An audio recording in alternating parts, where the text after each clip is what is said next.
Good afternoon everyone po. Assalamualaikum warahmatullahi wabarakatuh. Ako po si General Campos, yung tinatawag namin Assistant Division Commander. Pero po kaming Division Commander, General Kenya. Nag-attend po siya ng retirement natin. No? Kay mga patuan, isang Muslim brother natin, official. Nasa-assign din po siya dito dito sa Sulu, nag-rin of Brigade Commander. Nandun yung commander natin natin. Di ako makabisa. Kahati, iyo. So, ayun kasi, anyway, explain ko lang no, sa ating mga gagandilan at kababaihan. Yung kasundaluhan natin, matagal po nakipagyera dito sa Sulu. At hindi namin talaga alam kay na chairman na kay Chief ating mga MLA brothers. Explain na namin po sir na yung kasundaluhan dito more than 40 years. Hindi kami mananalo dito. Kaya nang dumating po ako dito 2019, mahigit 9,000 na sundalo ko dito ang nakatay. Marines, iba-iba ranger. So, tinanong kami ni panahon ni President Duterte, ano ba talagang problema dyan sa Subo? Ano ba?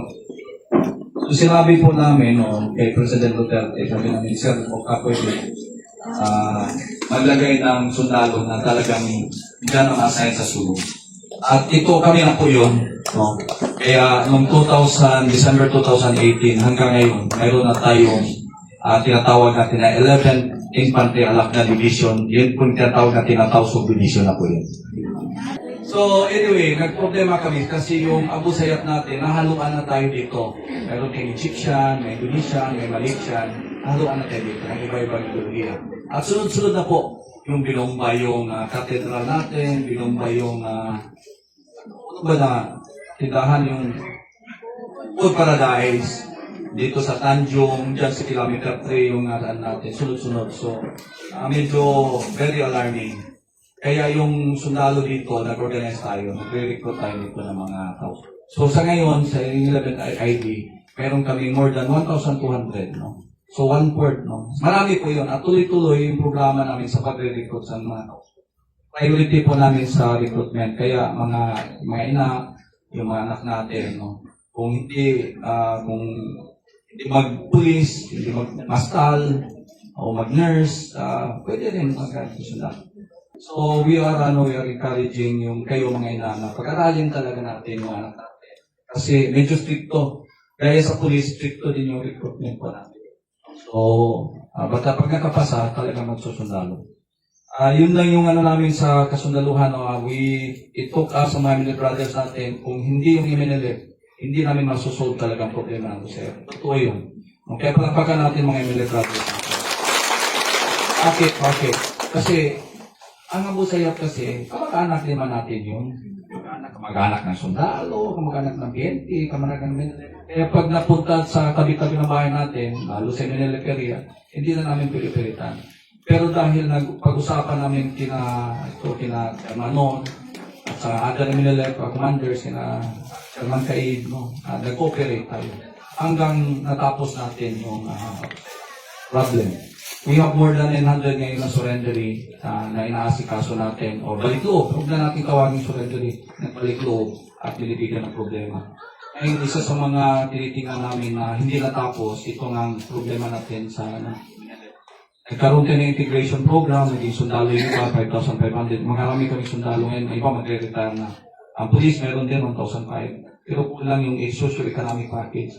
Kaya, Ma'am Mags, si Ma'am Mags, sila po yung admin na pinadala galing Manila yan.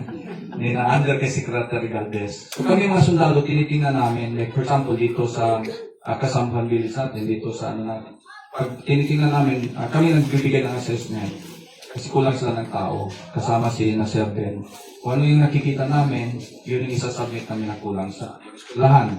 Sira-sira, kailangan ng ayos, yung kailangan natin ng madrasa. So, yun ang isasubmit namin.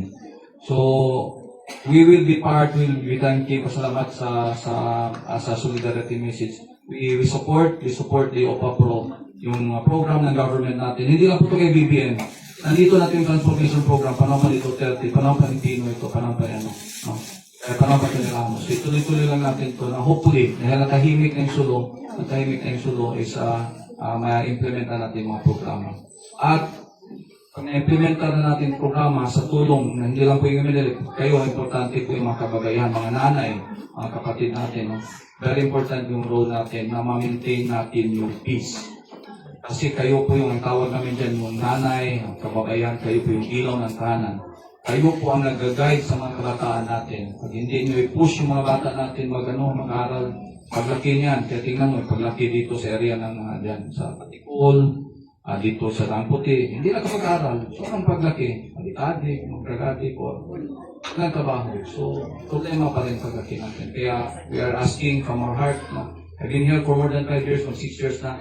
At we want na ma-united tayo. Hindi na po kami na iba na dati pag nakita yung sundalo. Ganon din kami. Sundalo, pag nakakita kami ng tausok, magkumpiyansa dyan.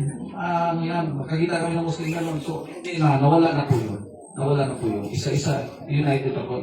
Nagkaintindihan na po tayo ngayon. Kasi kami, we highly respect, no? The culture and religion po. Pag may bagong dating na sundalo, opisyal man o sundalo, meron po siyang tinatawag ng seminar, socio-cultural awareness. So, yun lang po, hindi ko na pahabaon pa. Sukol, for Mags, kay Barrio natin, Barrio Cadilla, for very partner namin. Lagi kami nga sa mga projects namin. Sa mga MNL brothers natin, thank you very much. Sa marami magtukol sa tulong. Ibigay nyo kay Salon, sa dating sundalo din namin, Enter Integration Program.